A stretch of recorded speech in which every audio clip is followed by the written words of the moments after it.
Hello and welcome. My name is David and I'm a proud immigrant currently living in Calgary, Canada. In this video, I'll guide you through the key steps to start your immigration journey to Canada as a permanent resident.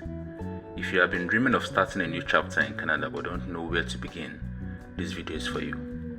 We'll focus on the most popular pathway, Express Entry, but I'll also touch on provision and mini programs and how to settle in Calgary once you arrive. Make sure to stay till the end of the practical tips and common mistakes to avoid. Let's get started. Canada offers several pathways for immigration, each catering to different needs. Here are the three most common options. The first is the Express Entry system, which is perfect for skilled workers with experience and qualifications. It's fast, competitive, and the most popular pathway for new immigrants. The second option is the Provincial Nominee Program, or PNP. This is for those who want to live and work in specific provinces like Alberta, where Calgary is located. PNP often require a job offer or connection to the province, but some streams don't, so keep that in mind. Finally, there is the Study to PR pathway. Many people come to Canada as international students, study here, and transition to permanent residency after gaining Canadian experience. For this guide, I'll focus on Express Entry, as it's the most accessible and straightforward pathway for skilled workers. The first step is to understand if you qualify for Express Entry. Canada uses a point-based system called the Comprehensive Ranking System, or CRS, to evaluate applicants. Your CRS score depends on key factors like 1. Your age. Younger applicants score higher. If you're married, it is best for the younger spouse to be the main applicant. It is important to note that an applicant loses points every year as soon as they turn 30. So if a primary applicant turns 31, they lose 6 points if they're single and 5 points if they're married. The second key factor here is education. The higher your qualification, the better. You need to get your credentials assessed by one of the evaluation organizations. Once you've checked your eligibility and you realize that you're eligible, it's time to get your education assessed. Canada requires an educational credential assessment, or ECA, to verify that your degree is equivalent to a Canadian degree or to Canadian standards. For most applicants, organizations like WES or World Education Services are the fastest and most reliable for this process. Start early by requesting your transcript from your university.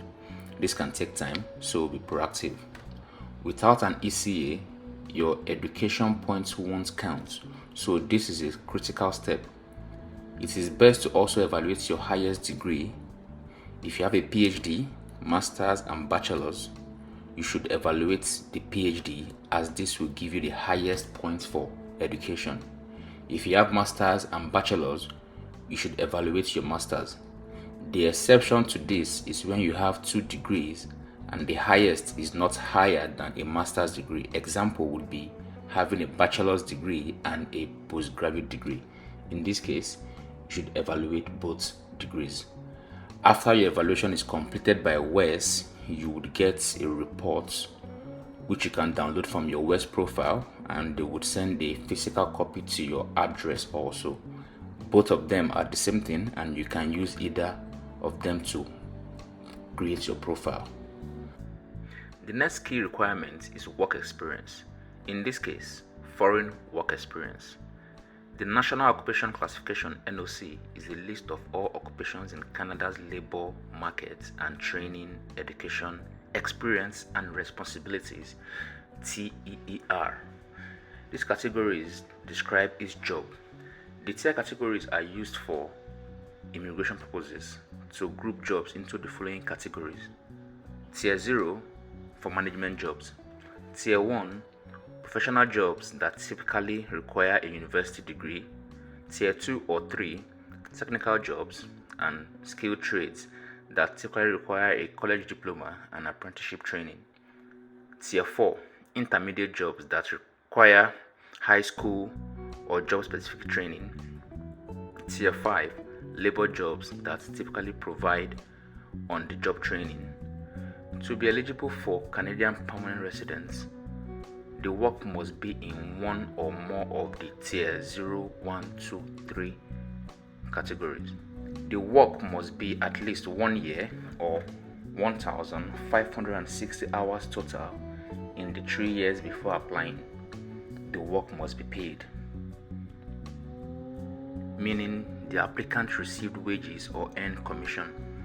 The applicant must have performed the actions in the lead statement of the NOC job description and most of the main duties listed. So for each role that you claim to have work experience in, you have to check the NOC that it is under. So you need it to be under Tier 0, 1, 2 or 3 so that it can be eligible for Canadian Permanent Residency. The next key requirement is language proficiency. Strong English or French skills are crucial. You can calculate your score using the CRS calculator on the official Government of Canada website. This step helps you understand where you stand in the areas and you need to improve, like taking an English test or gaining more work experience. The next step is providing your language skill. Most applicants choose the IELTS exam, which tests your English in 4 areas: listening, reading, writing, and speaking. Aim for the high score, especially in the listening and speaking sections, as they weigh heavily on your CRS score. Preparation is key, so consider taking the practice tests or enrolling in a group class or prep course if necessary. Your IELTS result is valid for 2 years, so plan accordingly to avoid it expiring before your application is processed. Note, you require IELTS General for the permanent residency application.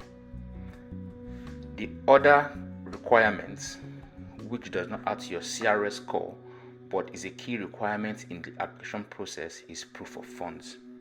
For the proof of funds, you need to show proof of funds to demonstrate that you can support yourself and your family in Canada.